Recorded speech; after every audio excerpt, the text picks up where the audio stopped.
President Trump has assembled an army of truth tellers, an army of patriots, an army of people who are determined to get this country back on the right track. And it just simply cannot happen fast enough. January the 20th almost seems too far away right now, because you've got this evilness continuing to infect our country at the highest levels. And these people are the ones that are providing long-range missiles to the Ukraine, which is now firing them into the heartland of Russia. And Putin is promising to return fire with intercontinental ballistic missiles, ICBMs, the most powerful missiles known to man, as well as, I guess, second most powerful, as well as hypersonic weapons. I don't even understand it all. I just know they've never been used before, and that it is a giant step up the ladder of escalation. And these people who are in charge of our military, our State Department, our intelligence agencies, and the White House are rotten to the core. I don't think they're defending the Ukraine. I think there's something else afoot. And I think they're playing a very, very dangerous game. Donald Trump cannot get into the White House too soon for me. And we've got to protect him for the next 40 days. And I hope he has his own private security looking over the shoulders of the Secret Service. I believe that he does. I am told that he does. So they've got to keep him safe. Likewise for Elon Musk, he's got to have a bullseye on his back because he is a disruptor. He has made so many people mad, it's not even funny. Every freaking legacy automobile country in the world has got to be mad at Musk. Putin is mad at Musk because he delivered Starlinks to the Ukraine so the Ukrainian people could communicate with each other when they took out the internet. And the deep state is mad at him because he's threatening to eradicate, along with Vivek Ramaswamy, a third of the national budget, including 100% of the deficit. Donald Trump cannot become president soon enough. And Vivek says they're going to remove $2 million. I'm sorry. Did I say million? Trillion. If I said million, it was a slip of the tongue. $2 trillion from the budget, and that is 100% of the deficit. Now, I don't know what the ripple effects of that will be on our nation's economy. When they spend money like that, we're told it is what? Stimulus.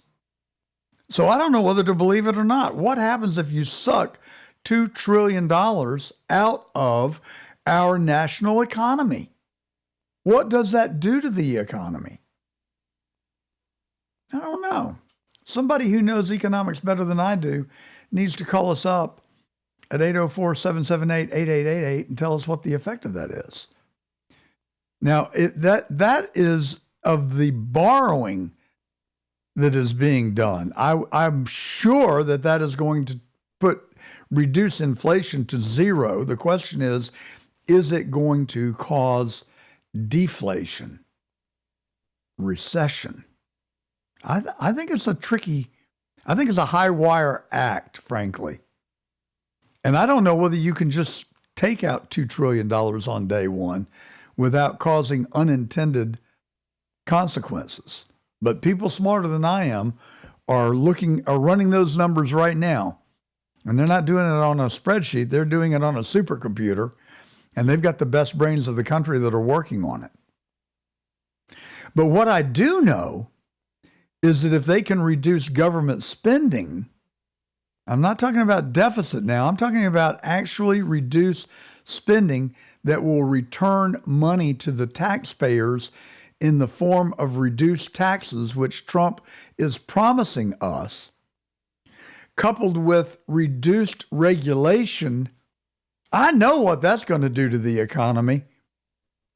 It's going to light it on fire. We're going to enter an age of abundance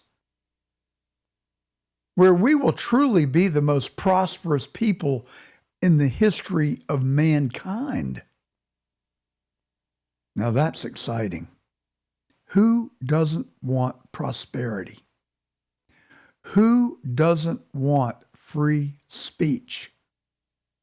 Who doesn't want our Bill of Rights and the Second Amendment and all of the rights, privileges, and freedoms that go along with them? Folks, I think we are entering the potential of the greatest 4 years of my lifetime. And I just hope I can stay in good health and good spirits and good presence of mind to enjoy it. Because I really do think that the opportunity that is facing this country could be some of the greatest ever. I said on the platform, on the dais with President Trump in 2020, that he was the best president of my lifetime. I don't think we've seen anything yet. Just wait until he gets going on January the 21st.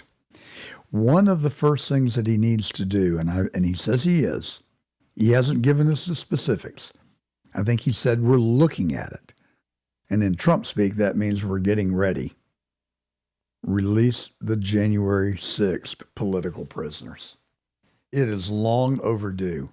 And I'm telling you, the people's lives that these Democrats have ruined is going to relegate them to an eternity in hell. There's one kid, you've heard me talk about him, Brandon Fellows. I believe he's 21, 22 years old. He went into the Capitol, gave a self-conducted tour through the Hall of Statues, and left. He adversely affected no property, spoke congenially to the Capitol Hill police with whom he encountered, was not asked to leave. I think he was there maybe 20 minutes. They sent this poor kid to jail, prison, for 3 years. I think 6 months in solitary confinement. This is evil. This is sheer, unadulterated evil. And there is nothing too bad that can happen to these people that brought these horrible, undeserved consequences to the victims.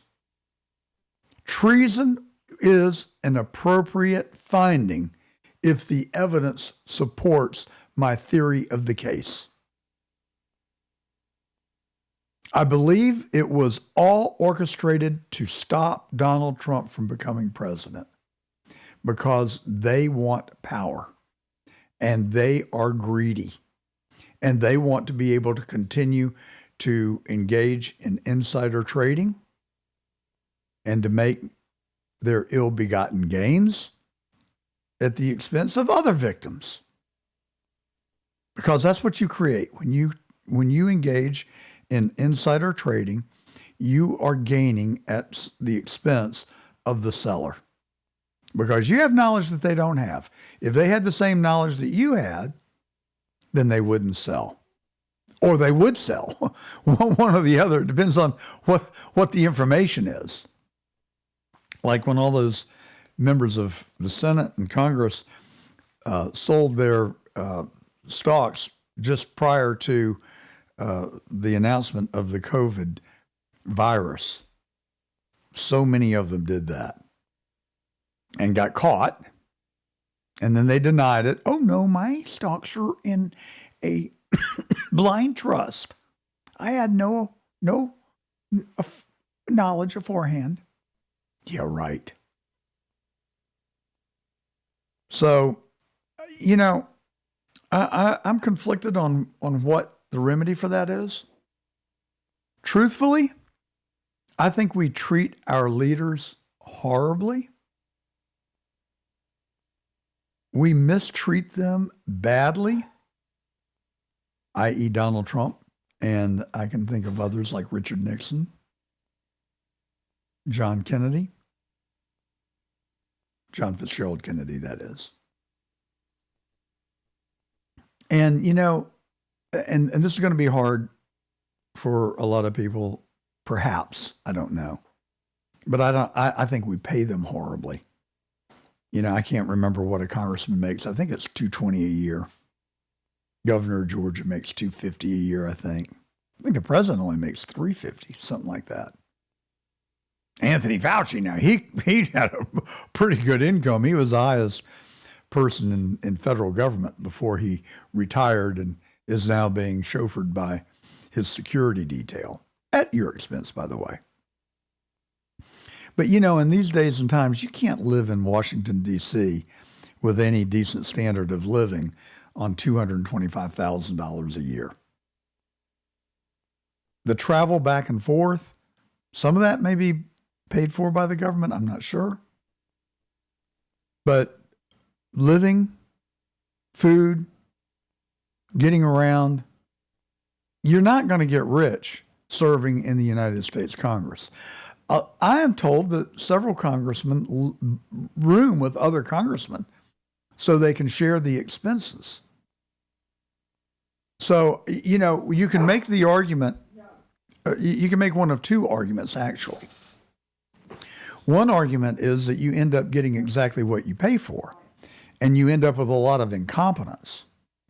The other argument, and I think that both arguments are true, is that it's only a rich person's game. You got to be independently wealthy to be able to go to Washington and serve in the Congress. And whichever one of those is true, I think it's absolutely wrong. I think we have an obligation to fairly compensate our elected officials. And so what do? They pass laws that give themselves benefits, exorbitant benefits. So that's basically how they end up getting compensated. And then we rail on them for having these lavish benefits. But I if I were king for a day, I would just correct it. I would give them a high salary, a livable wage commensurate with their position in life. Most people go to Washington and they sacrifice. Most people who are named ambassadors, unless they are career diplomats, do so at great expense. First of all, before you're even considered for an ambassador, you've got to be on the winning side of the presidential election, and you have got to have given a lot of money. And then when you get to your ambassadorship, you've got to go to that country and you pay all of your expenses, and out of your own pocket, you pay to entertain foreign diplomats. So that's just the way it's set up. And, I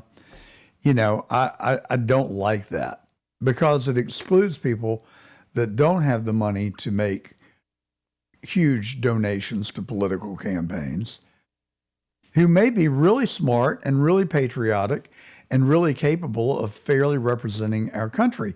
Now, I don't think that the people that are ambassadors typically fall into the category of incompetence, but it's a select, very small club. So I would like to see that change. I'd like to see the money that we pay representatives in Congress to be improved. I would like to see, when I was in elementary school or junior high school, I remember learning that we overpaid our elected officials, and especially judges. We overpaid them. Why? So they would not be as susceptible to bribery or corruption. But it sure seems like anecdotally, every time you turn around, somebody is talking about the Congress of this United States being incredibly corrupt. And we also hear anecdotally that they live in a dangerous world because if they don't fall in line, they run the risk of being killed. I think we treat our leaders very shabbily. And it's time for the American people to stand up and say, no, we've got your back. Just let's have a month of amnesty for every member of Congress. Go before a court reporter and give a deposition and tell it all. Tell every person who has tried to blackmail you, come clean. We'll pass a special law that anything that you say in this deposition will be held in strict confidence, that you will not be prosecuted unless you have actually harmed another human being in a material way, or unless you have stolen money from another person. I don't know. We'll have to work the details of this kind of outlandish fantasy that I've got. But if we created a way for them all to come clean, all 400 plus members of Congress, all 100 members of the United States Senate, come clean. Tell it all, brother. Go to confession. That's it. Go to confession. Maybe we'll have priests commissioned to take confession. And then we provide them protection. And then we go after the bad guys. We go after the people who are blackmailing or bribing members of our government. And we just clean it up. It's just like a windshield wiper on the windshield of your car. We just clean off all the dirt. We get it squeaky clean. And we start anew with a country that you and I grew up in, where we believed in the rule of law, the Constitution, the Bill of Rights, and God our Savior. Fantasy or possibility? I think there's a possibility if we, the people, start writing our congressmen and senators and attorney general and FBI director and tell them that's what we want. And if enough people do it, by the millions, if all 200,000 people listening to this broadcast today in Atlanta, Nashville, Memphis, Richmond, Norfolk, Philadelphia, Pittsburgh, and Morgantown, West Virginia, on the John Fredericks Radio Network, and another 10 or 15,000 people who listen to us on our live stream. And I wish that a lot of you 200,000 people on the radio would go to YouTube and just subscribe to our channel and like it so that we can get up on the algorithm and reach more people, which will help us get better guests and give you even better programming than the spectacular programming we bring you every Saturday. Help me help you. Just go and subscribe and like us. One of our listeners says, well, I don't have the money to subscribe. It doesn't cost you anything. It's free. Go to Getter, Rumble, YouTube, and subscribe to our channel. You can do it in less time than it's taken me to tell you about it. All right. So back to our monologue. Where were we? Maxwell Urich. That's the key to Butler, Pennsylvania. And I'm going to dog this. I am already on it. He's the person that I've told you about who drove the van from Mesa, Arizona. The van was titled to Urich Ammunition. And it sounds like something out of the Twilight Zone. But I've got YouTubers and citizen journalists who are on it. I'm reaching out to them, and I'm going to come back and talk to you about this. But we've got to get to the truth of Butler, Pennsylvania. That is one of the things that we need transparency on. And the way that Ronald Rowe and Director Cheadle are behaving, dodge and weave and pivot and cover up is all you can say. And, let's don't forget Director Wray. He's the one who said he's seen no evidence of confidential human informants, or that he couldn't talk about it in January the 6th. And that he cannot find any evidence to support that there could have been a second shooter in Butler, and that Thomas Matthew Crooks acted alone. BS. And we can't get rid of him fast enough either. I wish you would go ahead, finish shredding your documents, Director. Go ahead. You probably have worn out the shredder. You probably had to get a new motor for the one you've got. Cleanse your hard drives. Get rid of all the evidence, because we know that you do not tell the truth. I know you don't tell the truth. And we've caught you in the lies. Michael Horowitz and his IG report on January the 6th all but proved that you were lying to Congress when you said that that there were not FBI people in the Capitol that day working undercover. I think that's what you said. I'm pretty sure that's what you said. And you were evasive about confidential human sources being in the Capitol, and now we know that there were 26 of them.